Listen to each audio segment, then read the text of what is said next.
Welcome to Digital Literacy, a guide to using technology in journalism.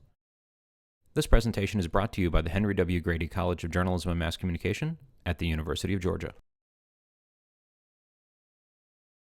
Today we're going to talk about the rule of thirds. The rule of thirds is one of the most basic compositional tools that you can apply, and what it will allow you to do is help you create a sense of dynamic balance in your frame. Now, we talk about balance in two different ways. We talk about dynamic balance, and we also talk about static balance, and in a few moments we'll be giving you examples of each of these.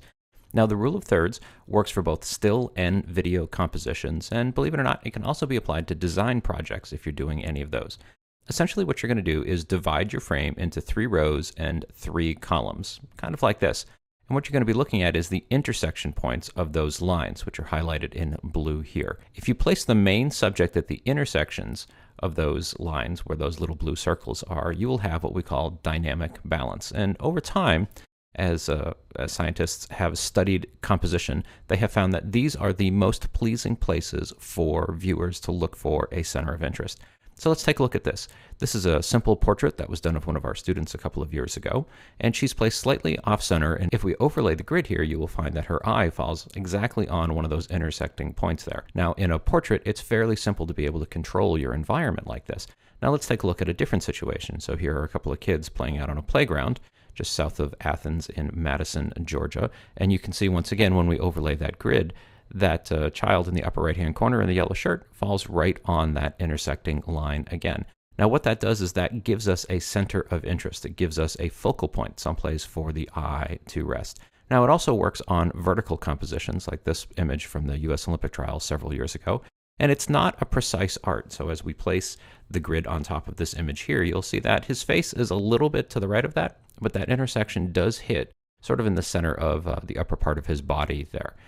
Another example here, another vertical example of these 3 students working in the lab, and if we overlay the grid, you'll find that that intersection falls pretty close to the woman's face on the left-hand side. Now, as I said before, this is not a precise art. It's sort of a general guideline. So let's take a look at this image of a worker from Mazda with some fireworks going off behind him. And once again, if we overlay that grid, you will see that it's pretty close. We're not there exactly, but it's fairly central. In this example of a student headed out to the school bus on the first day of school, we have both the rule of thirds applied here, and if we overlay the grid, you'll see that that backpack falls right there on the grid. The other thing that we're starting to do is we're starting to place the horizon lines on those lines there as well, and this is another tool that you can be using for your compositions, and we'll come back to this here in a couple of minutes. There's something else that's kind of interesting going on in this one. One of the things that we have found over time is that the human eye is naturally drawn to the brightest object in a frame, and the brightest object in this frame is arguably the backpack. It could also be that the roof of the bus there in white is the brightest thing, but that's so close to the edge that it tends to get de-emphasized. So here's another example of the rule of thirds being put into play here. When we drop the grid on top of this, we'll find that that intersecting point is right between these 2 people in the lower left-hand corner who are talking, and so we are, again, even though they're not the largest thing in the frame, we are naturally drawn down to where they are. Now, as I said before, that rule of thirds, when we apply it to images, one of the things we can do with it is we can try and put our center of interest right at that intersecting point or fairly close to it. But the other thing we can do is we can use those lines to sort of align things. So on this image here of a musician, when we overlay the grid on top of this, we'll find that his entire body falls right on that line. The intersecting point is slightly below his face, but again, we're starting to develop the sense of dynamic balance. And what this means is there's room within the frame to move. So the image has a bit of a flow. You start with him in the upper right-hand corner, you flow down through his body, and then you can flow over to the left. Now, when we don't use the rule of thirds, we end up with something that we call static balance. And static balance is not necessarily a bad thing because it can work in many different ways. So if we take a look at this image of the late Ray Charles performing up in Newport, Rhode Island many, many years ago, and we overlay the grid, we can see that he's not really on the rule of thirds here. Sure, his head sort of sits in that upper third of the image here, but he's not near the intersecting points. Again, with this image of a student studying a course catalog, if we overlay the grid here, we'll find that he's pretty much dead center in the frame and not sitting on any of those grids.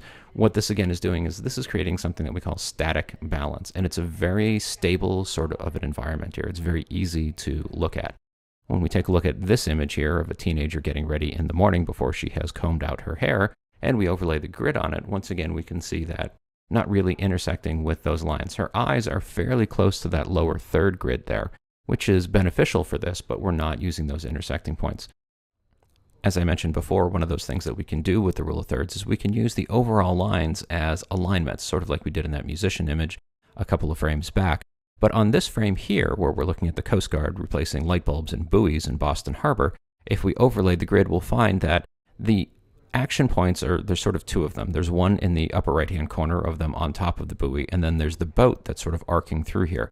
If we overlay that grid there and take a look at it, we'll see that the horizon line where the sea meets the sky, that's pretty close to that rule there, as well as where the overall buoy is.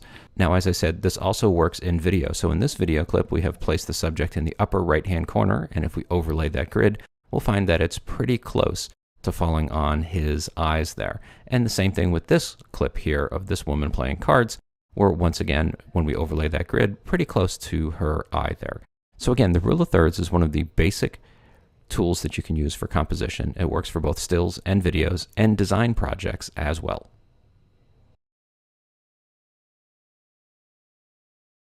This presentation has been brought to you by the Henry W. Grady College of Journalism and Mass Communication at the University of Georgia. For more videos in this series, visit us online at visualjournalism.info/DigLit.